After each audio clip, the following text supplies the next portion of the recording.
नमस्कार सभी को, आप सबका स्वागत है अपने YouTube चैनल में। हम डिस्कस करेंगे आज संज्ञा टॉपिक, जो कि प्रत्येक प्रतियोगी परीक्षा के लिए अति महत्वपूर्ण टॉपिक है। इसको हम सरल और आसान भाषा में कैसे हल कर सकते हैं संज्ञा टॉपिक को, तो आज हम डिस्कस करेंगे इसी वीडियो में। सबसे पहले तो मैं बता देती हूँ कि संज्ञा क्या होती है।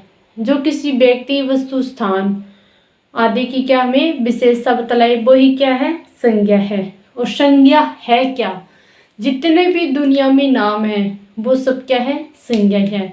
जैसे कि ये व्हाइट बोर्ड है मेरे पीछे, तो ये क्या है, संज्ञा है।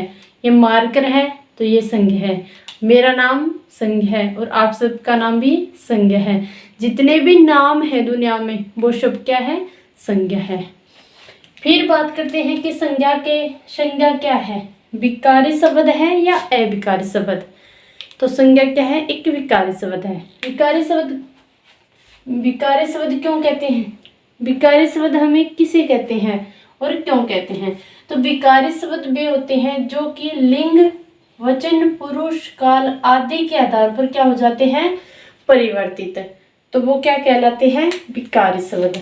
और विकारी शब्द कौन कौन से होते हैं, संज्ञा, सर्वनाम, विशेषण और क्रिया, ये सब क्या है, विकारी शब्द। लेकिन अविकारी शब्द किसे कहते हैं, अविकारी शब्द वे शब्द होंगे जो लिंग, पुरुष, वचन, काल आदि के आधार पर परिवर्तित नहीं होते। तो वो क्या होंगे, अविकारी शब्द। और अविकारी शब्द कौन से होते हैं, अव्यय। अव्यय क्या है, एक अविकारी शब्द है। लेकिन संज्ञा, सर्वनाम, क्रिया, विशेषण ये क्या है, विकारी शब्द, क्योंकि ये लिंग, वचन, पुरुष, काल इत्यादि के आधार पर परिवर्तित हो जाते हैं। फिर बात करें कि संज्ञा के कितने प्रकार हैं। प्रकार है संज्ञा के, 3 प्रकार, व्यक्तिवाचक संज्ञा, जातिवाचक संज्ञा और भाववाचक संज्ञा। व्यक्तिवाचक संज्ञा, जातिवाचक संज्ञा दोनों क्या होती है, मूर्त संज्ञा, यानी कि जिन्हें हम देख सकते हैं, छू सकते हैं, उनके गुण दोष भी हम देख सकते हैं। तो वो कौन सी होगी, मूर्त संज्ञा, जो हमारी आंखों के सामने हो, रूम में हमें उनको टेस्ट कर सकते हैं, यानी कि हम छू कर भी हम अंदाजा लगा सकते हैं भी ये क्या है। वो कौन होंगे, जातिवाचक संज्ञा और व्यक्तिवाचक संज्ञा। लेकिन जिन्हें हम क्या है कि अमूर्त, जिन्हें हम सिर्फ ओनली महसूस कर सकते हैं, वो कौन सी होगी, अमूर्त संज्ञा। अमूर्त संज्ञा कौन सी है, भाववाचक संज्ञा। फिर बात करें कि व्यक्तिवाचक संज्ञा और जातिवाचक संज्ञा, इनकी पहचान कैसे कर सकते हैं। व्यक्तिवाचक संज्ञा, इसके आगे आप एक लगा देना और जातिवाचक संज्ञा के आगे अनेक लगा देना, कि जो दुनिया में सिर्फ एक ही हो, केवल दुनिया में एक ही नाम हो, वो क्या होगी, व्यक्तिवाचक संज्ञा। लेकिन दुनिया में उस जैसे अनेक हो तो वो क्या होगी, जातिवाचक संज्ञा, यानी कि वो एक जाति का बोध कराए हमें, वो कौन सी होगी, जातिवाचक संज्ञा। जैसे कि देश कितने हैं, देश बहुत है। देश कितने हैं, बहुत है। भारत है, नेपाल है, भूटान है, चीन है, पाकिस्तान है, देश तो बहुत ही हैं। लेकिन भारत, यहाँ पे क्या दिया गया है, भारत, तो भारत क्या है, एक ही है, तो वो कौन सी होगी, व्यक्तिवाचक संज्ञा। जैसे कि पर्वत का क्या, इन्होंने एक जाति का बोध कराया, लेकिन पर्वत तो और बहुत ज्यादा है। अगर एक पर्वत का नाम दे दिया जाए तो वो कौन सा होगा, व्यक्तिवाचक संज्ञा। फिर बात करें कि पुस्तक क्या, एक जाति का बोध हुआ है। लेकिन रामायण, महाभारत, गीता, कुरान, बाइबल ये सब क्या है, व्यक्तिवाचक संज्ञा, क्योंकि ये दुनिया में सिर्फ ओनली एक ही है और पुस्तक तो बहुत सारी है दुनिया में।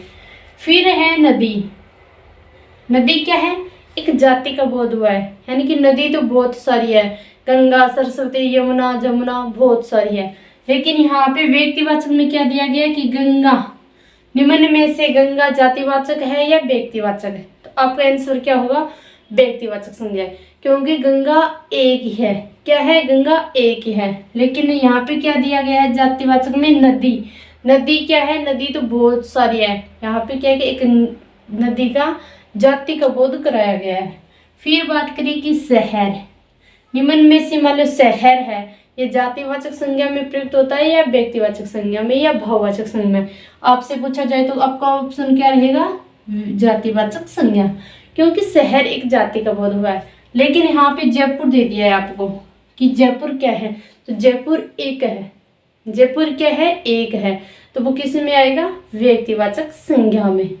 फिर बात करें कि व्यक्तिवाचक संज्ञा है, इसके नाम बदले जा सकते हैं, यानी कि जो चीज एक होगी तो उसको क्या हम बदल भी सकते हैं, और अनेक होगी तो उसको क्या हम बदल नहीं सकते, वो तो एक जाति का बोध हो गया। जैसे कि नदी है, नदी है, इसको हम नहीं बदल सकते, गंगा, जमुना, यमुना, सरस्वती, इनके तो क्या नाम हम चेंज कर सकते हैं, आने वाले टाइम में भी नाम चेंज हो सकते हैं, क्योंकि कुछ नदियाँ लुप्त हो जाएगी तो उनको क्या है कि शुगड़ी नदी, लुप्त नदी, इन जैसे नामों से हम संबोधित कर सकते हैं। लेकिन नदी तो नाम रहेगा ना, तो नदी क्या एक जाति का बोध है। जैसे कि एक शहर है, शहर तो एक जाति होगी, लेकिन यहाँ पे जयपुर नाम दिया गया है, तो जयपुर का तो नाम अभी चेंज हुआ है, जयपुर शहरी और जयपुर ग्रामीण। तो इसलिए क्या है कि एक व्यक्तिवाचक संज्ञा होती है, उसका नाम क्या हम चेंज कर सकते हैं, लेकिन जातिवाचक संज्ञा को हम बदल नहीं सकते हैं। फिर बात है कि भाववाचक संज्ञा। भाववाचक संज्ञा क्या होती है, भाववाचक संज्ञा को सिर्फ हम महसूस कर सकते हैं, हम रियलाइज करेंगे, ना तो हम छू कर देख सकते हैं, ना हम नाप तोल सकते। जैसे कि हम कहते हैं कि उससे बहुत ज़्यादा ईर्ष्या हो रही है, उससे बहुत ज़्यादा घृणा हो रही है, उससे बहुत ज़्यादा, उसमें क्या बहुत ज़्यादा आलस्य है, उत्साह है, बहुत ज़्यादा उत्तेजक है, सेल्फ कॉन्फिडेंस बहुत ज़्यादा है उस इंसान में।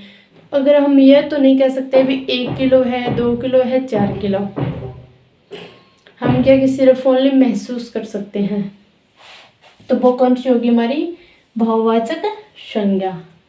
फिर बात करें कि कौन सी संज्ञा है, यानी कि निम्न में से पशु है, पशु में कौन सी संज्ञा है, तो पशु में रहेगी जातिवाचक संज्ञा। पशु में कौन सी संज्ञा रहेगी, जातिवाचक संज्ञा। लेकिन फिर इसमें क्या है कि आपको गाय दे दे, भी गाय है, भैंस, भेड़ और बकरी। पशु तो एक जातिवाचक संज्ञा है, लेकिन ऑप्शन में आपको गाय दे दी, भैंस दे दी, भेड़ दे दी, बकरी। अगर आपसे पूछे कि इनमें कौन सी संज्ञा है, तो इनमें यहाँ पे कौन सी होगी, व्यक्तिवाचक संज्ञा। कौन सी होगी, व्यक्तिवाचक संज्ञा, क्योंकि यहाँ पे तो पशु क्या है एक जाति का बोध हुआ है, लेकिन यहाँ पे सिर्फ ओनली गाय दे दे आपको, या एक भैंस दे दे, या फिर मान लो भेड़ ऑप्शन में दे दे, या बकरी दे दे, तो वो कौन सी होगी, व्यक्तिवाचक संज्ञा। लेकिन अगर ऑप्शन में ऐसे दे दिया जाए कि निम्न में से कौन सी व्यक्तिवाचक संज्ञा है, ऑप्शन में आपको दे दिए जाए कि गाय, गायेंगी, राठी, साहिवाल, एचएफ। अगर पूछा जाए कि निम्न में से व्यक्तिवाचक संज्ञा है, तो व्यक्तिवाचक संज्ञा तो कौन सी होगी, राठी भी होगी, एचएफ भी होगी और साहिवाल भी होगी। लेकिन गाय यहाँ पे क्या आ गई है, गाय यहाँ पे एक जाति का बोध करा रही है। यहाँ पे गायों की क्या दे दी गई, यहाँ पे नस्लें दे दी गई है, यहाँ पे क्या दे दी गई है, संज्ञा नहीं है, यानी कि व्यक्तिवाचक संज्ञा नहीं है। तो व्यक्तिवाचक संज्ञा कौन सी नहीं रहेगी, गाय नहीं रहेगी, क्योंकि गाय एक जाति का बोध करवाया यहाँ पे। राठी हुई, एचएफ हुई, साहिवाल हुई, ये क्या है कि गाय की नस्लें हैं, तो ये क्या है कि सिर्फ ओनली एक ही का है, तो वो किस में आएगी, व्यक्तिवाचक संज्ञा में। और यहाँ पे गाय किस में आ जाएगी, जातिवाचक संज्ञा में। तो इस प्रकार से भी आपको एक साथ क्या है कि आपसे क्वेश्चन पूछ सकते हैं। ऐसे ही आपको भी भैंस दे दे, भैंस और भैंस की नस्लें दे दी, जैसे कि मूरा है, सूरती है, या अन्य कोई भी है। तो आपसे पूछे कि निम्न में से व्यक्तिवाचक संज्ञा नहीं है, तो वो वहाँ पे अगर आपको मूरा, सूरती और भी मतलब भैंस की नस्लें हैं वो दे दी जाए, और साथ में भैंस भी दे दिया जाए, तो आपको क्या ऑप्शन में करना है कि भैंस है वो एक जाति का बोध करवा रही है, तो वो किस में आएगी, जातिवाचक संज्ञा है, और क्या है वो एक व्यक्तिवाचक संज्ञा नहीं है। तो इस प्रकार से क्या कि आपसे क्वेश्चन पूछे जा सकते हैं। फिर आप बात करते हो कि आपने सीधा सा समझाया है, आपने कोई उदाहरण वगैरह, आपको नियम वगैरह नहीं बताए, तो मैं आपको नियम भी बताऊंगी। उससे पहले हम कर लेते हैं कि जातिवाचक संज्ञा। जातिवाचक संज्ञा के कितने भेद होते हैं? जातिवाचक संज्ञा के 2 भेद होते हैं। समूहवाचक संज्ञा, जिसे हम समुदायवाचक संज्ञा भी कह सकते हैं। समुदायवाचक संज्ञा। और दूसरा ऑप्शन कौन सा रहेगा? द्रव्यवाचक संज्ञा। कौन सा रहेगा? द्रव्यवाचक संज्ञा। अगर आपको सेशन पसंद आ रहा है तो आप ज़्यादा से ज़्यादा वीडियो को शेयर करना, और अगर आप चैनल पर नए हो तो भी जरूर चैनल को सब्सक्राइब करना। जातिवाचक संज्ञा के प्रकार। जातिवाचक संज्ञा के कौन कौन से प्रकार हैं? समूहवाचक संज्ञा, जिसे हम समुदायवाचक संज्ञा भी कहते हैं, और द्रव्यवाचक संज्ञा। कितने प्रकार हैं? 2 प्रकार है। सबसे पहले हम देखेंगे कि समूहवाचक संज्ञा। समूहवाचक संज्ञा में कौन कौन से शब्द शामिल होते हैं? जैसे कि भीड़, दल, कक्षा, गुच्छा, लोग, जनता, दरबार, टोली, मंडली, परिवार, सेना, पुलिस, ये सब क्या है? एक समूहवाचक संज्ञा है, यानी कि समुदायवाचक संज्ञा है। जो हमें एक क्या है, एक समूह या समुदाय का बोध करवाए तो वो कौन सी संज्ञा होगी? समुदायवाचक संज्ञा। फिर नेक्स्ट है कि द्रव्यवाचक संज्ञा। द्रव्यवाचक संज्ञा में कौन कौन से आते हैं? तो जितनी भी धातुएं हैं, सभी धातुएं किसमें आएगी? द्रव्यवाचक संज्ञा में।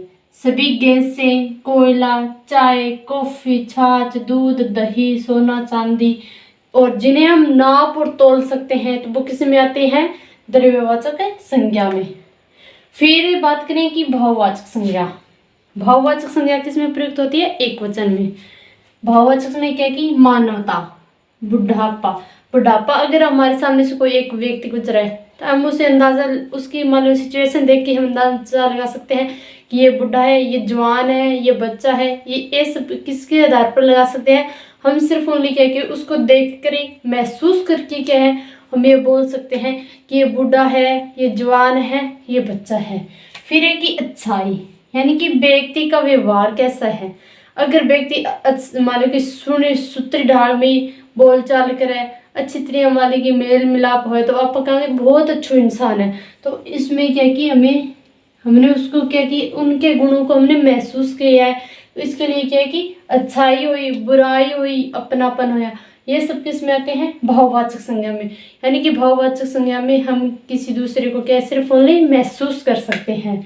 फिर है कि जिस संख्या के अंत में प्रत्यय जोड़ दिया जाए तो वो कौन सी संज्ञा होगी? भाववाचक संज्ञा।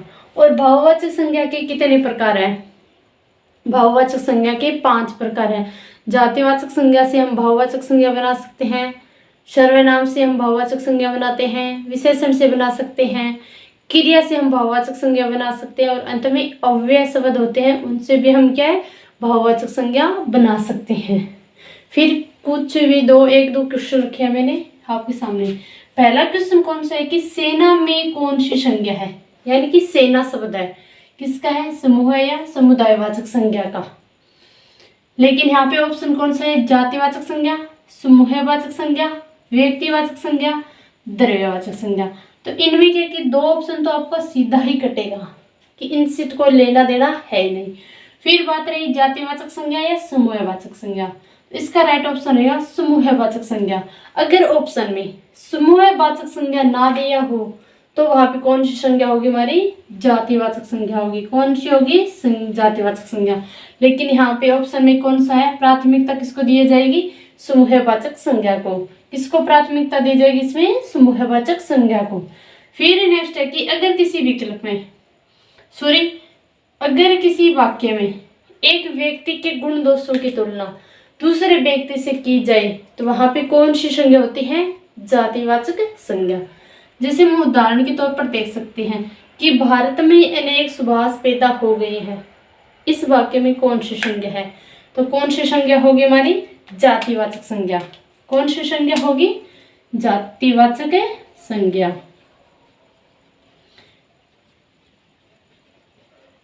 लेकिन सिर्फ ओनली एक सुभाष की बात करी जाती, यानी कि नेताजी सुभाष चंद्र बोस, तो नेताजी सुभाष चंद्र बोस सिर्फ उनकी एक की बात की होती तो वहां पे कौन सी संज्ञा होती?